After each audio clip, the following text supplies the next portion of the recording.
Sorry sorry, আসলে দেরি হয়ে গেল। ইফতার রেডি। কি ব্যাপার, আমার চাচা চাচিকে তুমি নিচে বসে ইফতার খেতে দিয়েছো কেন? তুমি ওদের জন্য আমার গায়ে হাত তুললে? এই ওদের মানে কি? একদম মুখ সামনে কথা বলো, তাদেরকে সম্মান দিয়ে কথা বলবে। তারা আমার চাচা চাচি, আমি এত কথা শুনতে চাই না। আমার কাছে একটাই কথা, কেন আমার চাচা চাচিকে নিচে বসে ইফতার খেতে দিয়েছো? ওরা নিচে বসার যোগ্য, তাই ওদেরকে নিচে বসতে দিয়েছি। ওদের সাথে আমাদের স্ট্যাটাস যায়, কামলা সামলা মানুষ, তাদের নিয়ে আমরা একসাথে টেবিলে ইফতার করবো? একটা কথা বলবি না। এই তোকে বলেছি না তারা আমার চাচা চাচি, তাদেরকে সম্মান দিয়ে কথা বলতে। আমার বাবা মা যখন মারা গিয়েছিল ছোটবেলায়, তখন আমি তাদের কাছে মানুষ হয়েছি। তারা আমাকে নিজের সন্তানের মতো করে মানুষ করেছে। তারা একটা ভালো পোশাক না পরে আমাকে পরিয়েছে, তারা ভালো মতো না খেয়ে আমাকে খাইয়েছে। কিভাবে চেষ্টা করেছে সারাদিন যে আমি ভালো থাকতে পারি। আমার পড়াশোনার জন্য দিনরাত কঠোর পরিশ্রম করেছে, কামলার কাজ করেছে। আর আজকে আলহামদুলিল্লাহ আমি একটা ভালো পজিশনে এসেছি শুধুমাত্র তাদের জন্য। আরে তারা সবসময় চেষ্টা করেছে আমি যেন একটা ভালো পজিশনে যেতে পারি। আলহামদুলিল্লাহ আজকে আমি একটা ভালো পজিশনে আছি। এই যে তোর বাবা মা আমার সাথে কিসের জন্য বিয়ে দিয়েছে? আজকের ভালো পজিশনের জন্য তো। আরে যাদের জন্য আজকে আমি ভালো পজিশনে গিয়েছি, তাদেরকে তুই নিচে বসে ইফতার খেতে দিয়েছিস, তোর এত বড় সাহস! চুপ করো তুমি। যেখানে বিয়ের পরে বাবা মার খোঁজ থাকে না, সেখানে তুমি চাচা চাচিদের নিয়ে আধিক্যতা দেখাচ্ছ।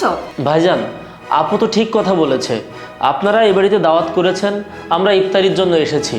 তাছাড়া আমরা এই টেবিলে বসে খাচ্ছি আর তারা নিচে বসে খাচ্ছে, এতে সমস্যা কোথায়? আরে আমাদের তো একটা স্ট্যাটাস আছে। তারা যদি আমার সঙ্গে এক টেবিলে বসে খায় আর এটা যদি আমার ফ্রেন্ড সার্কেল জানতে পারে, তাহলে আমার মান সম্মান কোথায় যাবে আপনি বুঝতে পেরেছেন? এই চামচা, ঘরে চামচা, বলা উঁচু করে কথা বলছিস কেন? হ্যাঁ, তুই আমার বাড়িতে মেহমান স্বরূপ এসেছিস, সম্মান দিচ্ছিস, সম্মান নিতে শেখ। না হলে যদি আর একটা কথা বলিস এখানে একদম জ্যান্ত পুঁতে ফেলবো। এই তুই কাদেরকে কি বলছিস? হ্যাঁ, তুই জানিস তারা কারা? নিজে তো থাকিস ঘর জামাই, নিজের যোগ্যতা কি করতে পেরেছিস? কামরুল, আমার ভাই এ বাড়িতে বেড়াতে এসেছে, তুমি তার সাথে উঁচু গলায় কথা বলতে পারো না। আর সে তার ব্যক্তিগত লাইফে কি করবে না করবে সেটা একান্তই তার ব্যক্তিগত ব্যাপার। তুমি এ ব্যাপারে কোনো কথাই বলতে পারো না। এই তাহলে সে কেন কথা বলছে? সে মেহমান হয়ে এসেছে, মেহমানের মতো থাকবে। আমাদের পার্সোনাল ব্যাপারে কেন সে নাক গলাবে? বৌমা, এভাবে বলো না।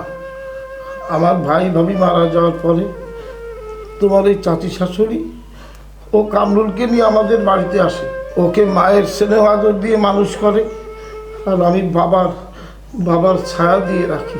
বৌমা ও আমাকে সবসময় বলতো, চাচা যান, আমি তো বাবা মাকে দেখিনি, মনেও নেই। ও আমাদের মাঝে ওর বাবা মাকে খুঁজে পায়। তোমার চাচি ওকে সবসময় মায়ের আদর যত্ন দিয়ে মানুষ করতো।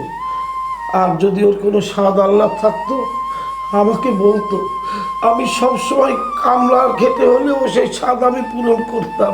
বিশ্বাস করো বৌমা, আমি কখনো আমার নিজের কথা চিন্তা করতাম না। আমি সবসময় কামরুলের কথা চিন্তা করতাম। ওর চাচি আমাকে বলতো, দেখো একদিন কামরুল অনেক বড় হবে।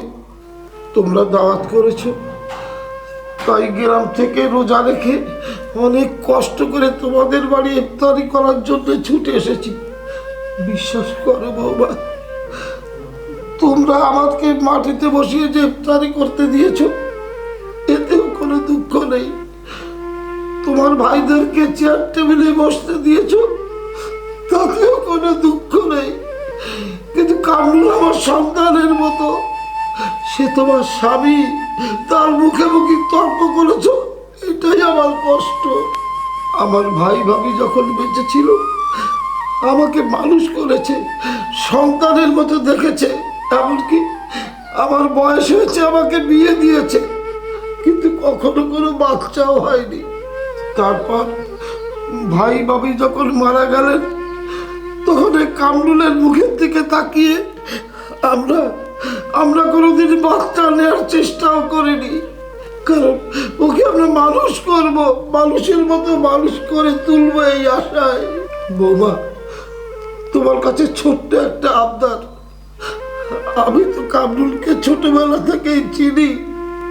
ও সব কিছু সহ্য করতে পারে, কিন্তু মুখে মুখে তর্ক করা সহ্য করতে পারে না।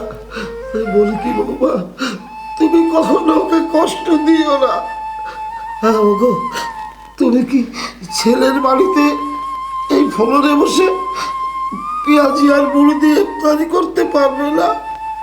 পারবো, কেন পারবো না?